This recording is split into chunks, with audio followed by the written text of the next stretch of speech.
अरे सगळ्यांनी ऐका रे, आपली आता शाळा पण संपली. उद्या आपण फिश करूया का? बरं मग आपण फोडणीचा भात बनवायचा का?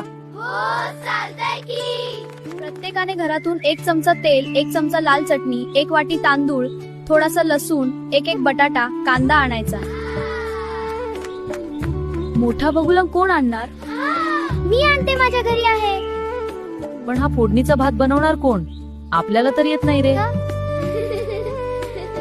मी बनवेन, मला येतं. माझी आई रानात गेली की घरी मीच जेवण बनवते. अजून काय छोटं मोठं लागलं तर उद्या बघूया.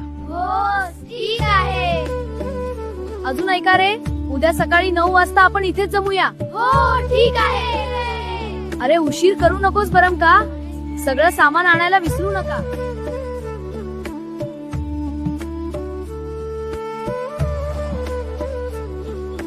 दिवस संपत आला आणि सगळे आपल्या घराकडे निघाले.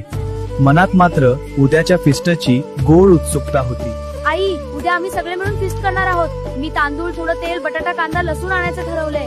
जे पाहिजे ते घेऊन जा. आणि नीट सांभाळून जा. आई, उद्या आम्ही सगळे मिळून फिस्ट करणार आहोत. बाळा, तांदूळ आणि तेल तर संपलंय रे.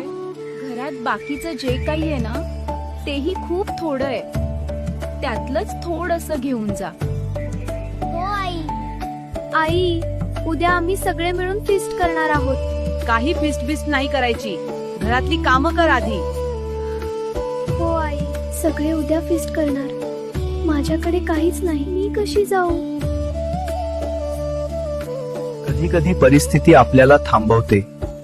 मनात खूप इच्छा असते, पण हातात काहीच नसतं. Download ShareChat.